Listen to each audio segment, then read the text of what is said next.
దేవుడు వాగ్దానం ఇచ్చి నెరవేర్చిన సాక్ష్యం నాది.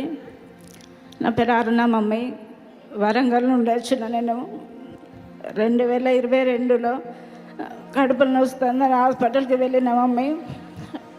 వెళ్ళినప్పుడు కడుపులో గడ్డలు ఉన్నాయని చెప్పిండ్రు. అది టెస్టులు చేయించుకుంటే క్యాన్సర్ అని చెప్పిండ్రు మమ్మీ. 2022 అంతా చాలా సఫర్ అయిన మమ్మీ. నేను కీమోలు పెట్టిండ్రు, రియాక్షన్ అవుతుంది, కీమోలు పడతలేవు. 5 లక్షల దాకా ఒడిచినాయి, డబ్బులు లేవు. నాకు 2 బాబులు. నా పరిస్థితి ఏంది దేవా అని చాలా ఏడ్చిన మమ్మీ. 2022లో 50 రోజులప్పుడు ఇక్కడికి వచ్చిన మమ్మీ. నేను వచ్చి ప్రేయర్ రిక్వెస్ట్ రాసిన. నాకు పిల్లలు లేనప్పుడు నాకు పిల్లల్ని ఇచ్చినావు కదా దేవా, నా పిల్లల గురించి నన్ను బ్రతికి అని నేను ఇక్కడ ప్రేయర్ రిక్వెస్ట్ రాసి నా భారం నీపై మోపి వెళుతున్నాను దేవా అని ప్రేయర్ రిక్వెస్ట్ రాసి 2022లో వెళ్ళాను మమ్మీ.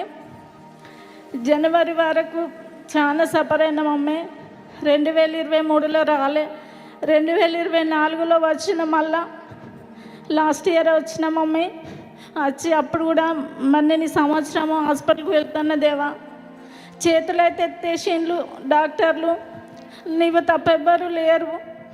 నేనైతే హైదరాబాద్కి వెళ్తున్నా, నువ్వు నాతో రావాలే దేవా, నాకు నార్మల్ రిపోర్ట్ రావాలని వెళ్ళిన మమ్మీ. అప్పుడేమో ఆయనకు కరెంట్ ఆఫీస్లో చేస్తాడు, అది ఎస్ఐ కార్డు ద్వారా మాకు ఫ్రీ ట్రీట్మెంట్ చేసిండ్రు మమ్మీ.